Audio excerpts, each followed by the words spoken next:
Well, thank you, Billy, for joining us. My name is Ian Saint with WOUB, the PBS affiliate in Ohio. You'll be performing at the Newport Music Hall in Columbus on June 29th.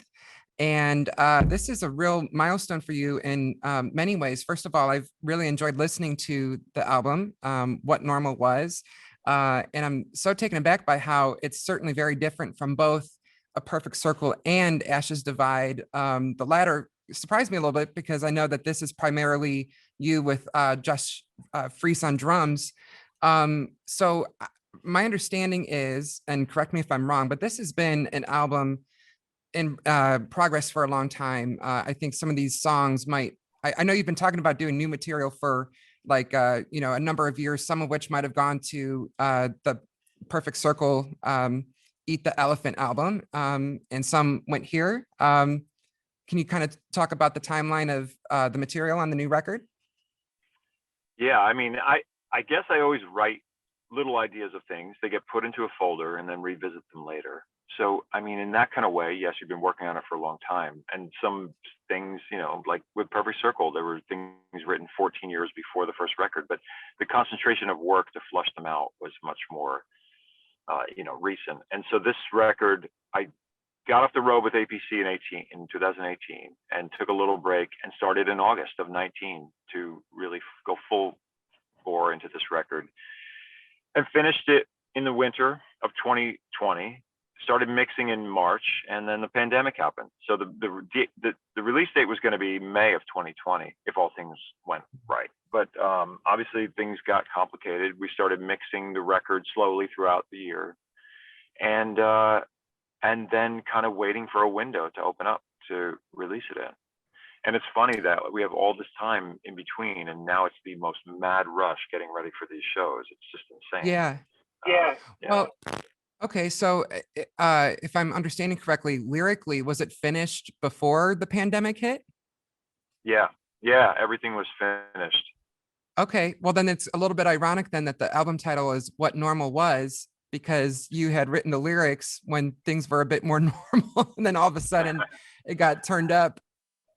Yeah, for me, the title is a little more alluding to musical normal, or like just a reflection back onto what, I was going towards, really what made me tick musically, what it was that was normal that made me get into music. And this record's really a look back at a time and when, music hit me the hardest, young teen years. And I have two kids, and when they were 11 and 14, I just kind of went to that place at that time, the age of my kids, and just tried to say, like, what got me into this? Why are they so into what they're into? What, just a reflection back into the time, and when you're really discovering who you are, what lane you're going to go down musically. And so I tried to make a record that I wasn't able to then, especially when I started making music, or even a record that I couldn't have made 10, 15 years ago. And so it's a bit of a letter back to myself of sorts.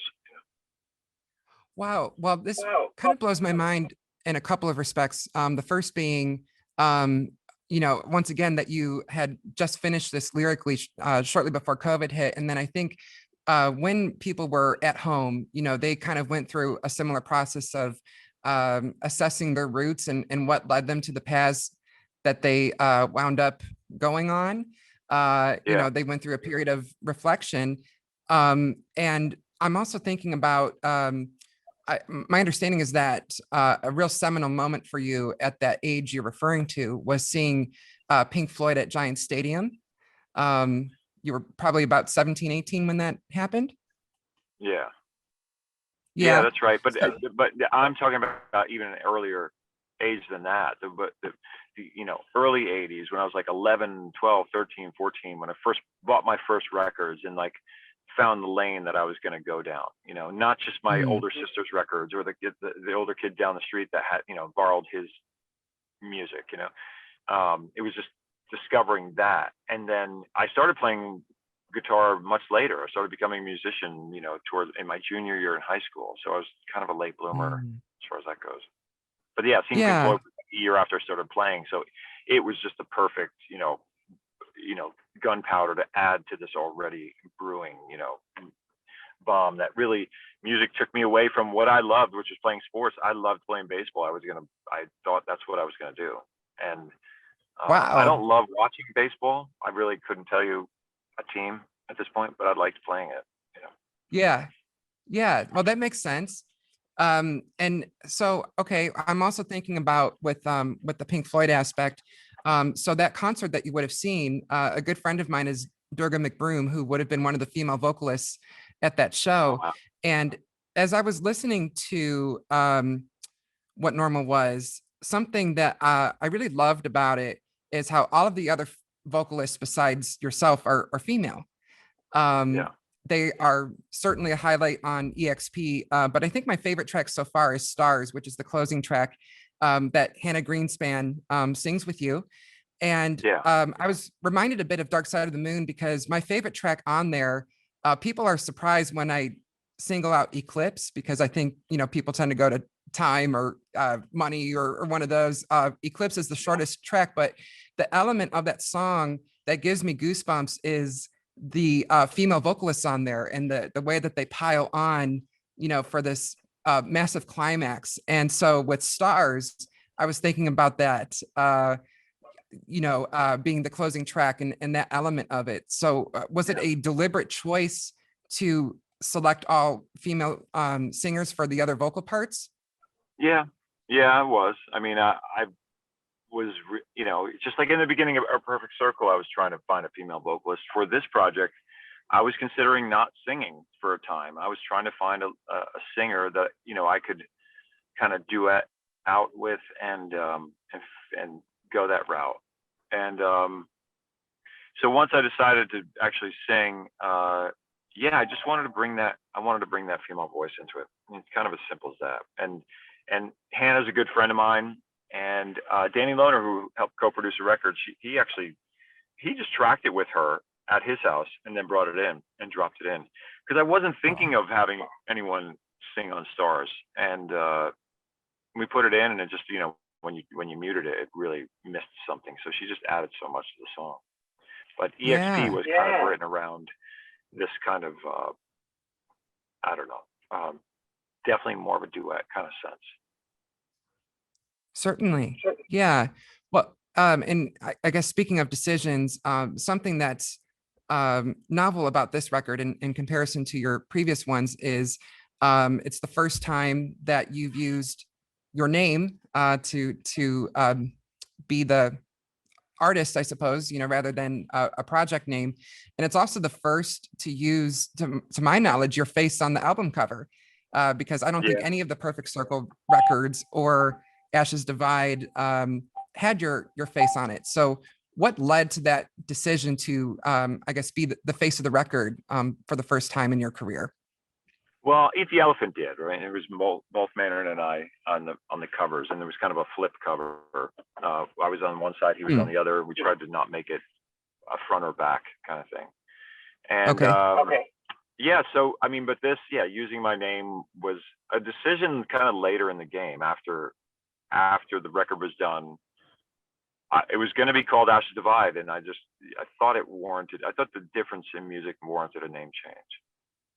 So yeah, and there was many other reasons I could get into or not, but I think it is more closer to my, again, the title of the record kind of reflects on this, but just closer to not trying to do something like, oh, I'm going to go make a Italian mafioso record or like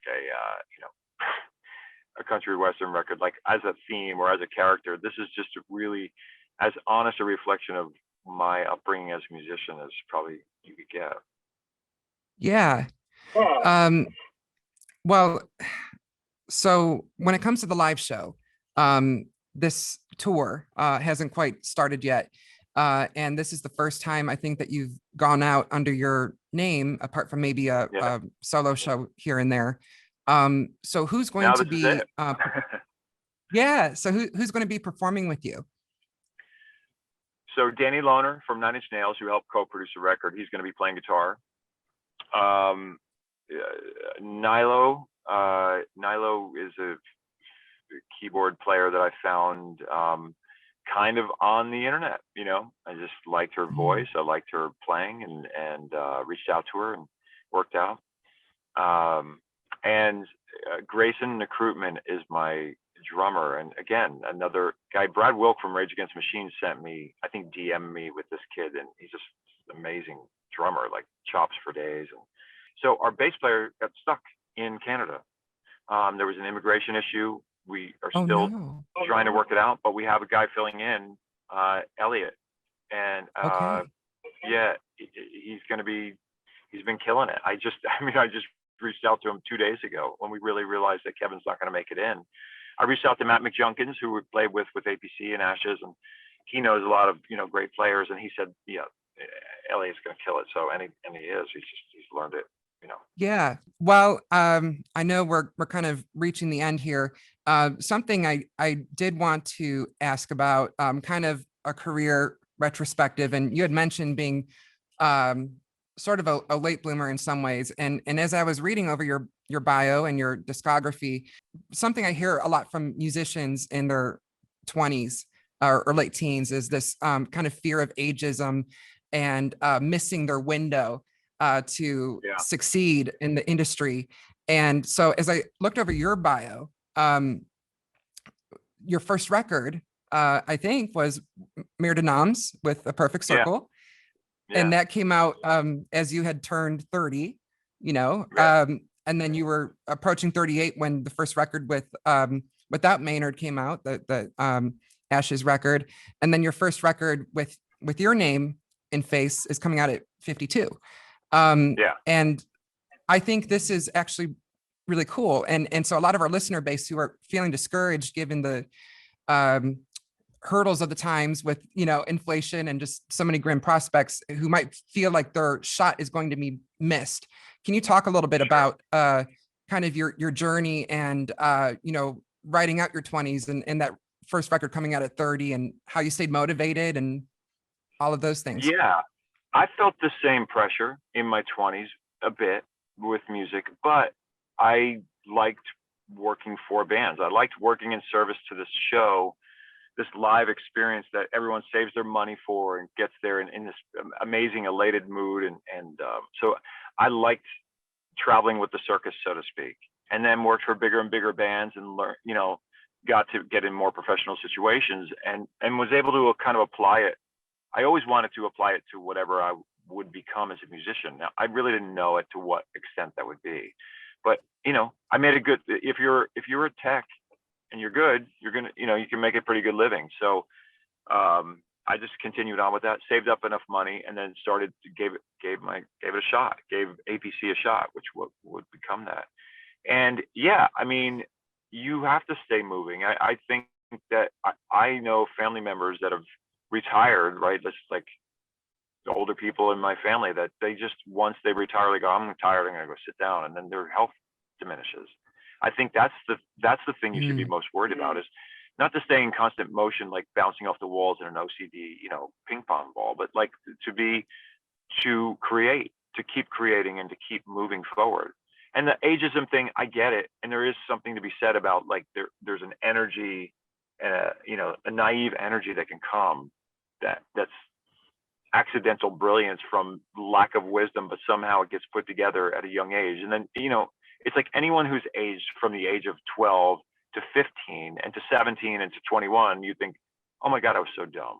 I can't believe I thought I was so smart, right? Like you keep unpeeling back this onion of going, oh my God, how was I so arrogant? How was my ego that inflated where I thought I knew everything? Now I know everything, but then I didn't, and then you'll go, you'll hit another 5 years and think, oh my God, I'm such an idiot. Right. I thought a really interesting thing, I thought one of the best social experiments was this I think it was Vanity Fair interviews with Billie Eilish. Did you see this? Where she gets interviewed every year. Oh gosh. Good for her. I couldn't have been me. She watches herself from 16 to 17 to 18, and she watches her responses just with complete eye rolls, and just like, oh my God, and it's crazy. It's like the Truman Show, like the movie The Truman Show experience, and seeing someone unfold and unpack a little bit of what it is to have this experience of like, I think it speaks to ageism well, because you just think you have it together. And the beauty of life is you just keep discovering things. And in music too, I mean, I couldn't have made this record when I was a kid. I'm looking back at an age that's younger than your, let's say your demo that's listening to this.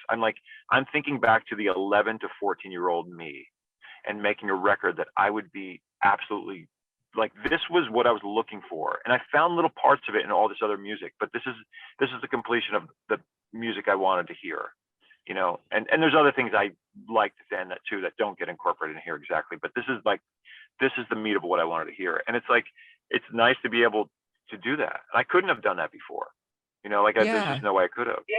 Didn't know how to. So similarly, I guess before you had your big break, I'm wondering if, you know, with you turning 30 when Mer de Noms came out, was it maybe even an asset, you know, because I know that the album was huge when it came out. You know, it had the highest debut, I think, of any rock debut album in history at the time, and maybe even since. So that's a lot of scrutiny and pressure. And then all of a sudden, you know, you're being treated very differently. So do you think maybe it was an asset to be, you know, 30 and a little wiser than you would have been at 20 when that happened? And maybe even Maynard working with you, you know, the maturity level to turn out such a great record. Absolutely. And that was by design a little bit. Now I could say it's by design and say like, oh, I didn't want to get famous before I was, you know, old enough to handle it. But I actually did, like I said, I liked working for bands. I was around a lot of famous people. I worked for big personalities. You know, I worked for Fishbone, but then on to Faith No More, and, you know, doing Billy Corgan's guitars in Smashing Pumpkins to Trent and Nine Inch Nails, working for David Bowie for the lead guitar player, you know, close with Maynard, and like knew what it was that I could see what these, you know, I'm a bit of a fly on the wall for the process of what, you know, I was involved with, at least whatever limited capacity. But to be 18, let's get back to Billie Eilish. I mean, like, for her to get that wish answered, to get to stratospheric level. Now, I never got the stratospheric level like she is, but like you know, Perfect Circle we had a big success in 2000, and we were, you know, at least in rock, a pretty household name. But for her to become this person publicly, I don't know how you kind of manage that moving forward.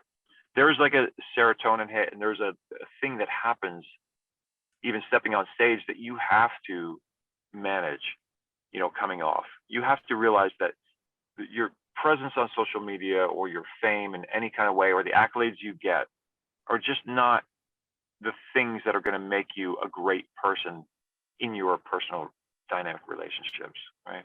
Yeah. I think the best way to look at this is if you're a great cook and you cook a great meal for a group at a table, that's where I look at having fame, is like equating it to that. Like, you're doing something that everyone appreciates, and they're just like, sometimes they're like, oh my God, this is so good, you know. And I can cook. I'll say this, whatever about music, but I am a pretty good cook. And so like, if I'm doing that and like someone is eating something that I've made that's really good, I can truly take like the same kind of pleasure in that thing, but it's sustainable. It's like, then we're all sharing in the experience, and it, you know. And so I don't know if that matches one-to-one with what we're talking about, but that is for me, like, that kind of, the fame for the chef is, I think, the best way to think about the fame for the musician or the artist or whatever, because you're like, it doesn't stay all the time. It doesn't define you 100%. It's like, I don't like just Jimmy because he can cook great, you know, Indian food. It's like, no, I want to hang out with Jimmy for other reasons, but it's awesome that he makes Indian food. That's great. That totally makes sense. And it's really cool that, you know, 20 years, more than 20 years after Mer de Noms, you know, you've got this new chapter in your career with the record under your name. Very different style. It sounds like an ensemble of new and old, and a very historic time for humanity. You know, so it certainly doesn't sound like this will be a run-of-the-mill trek by any means. Yeah. So, well, thank you so much for taking the time to speak with us at WOUB PBS. We certainly wish you luck with the launch of the tour, and we really look forward to welcoming you to Columbus at the Newport on June 29th. Thank you for watching the WOUB PBS YouTube channel, and be sure to hit that subscribe button to catch more great content like this in the future. My name is Ian Saint, and we'll see you next time.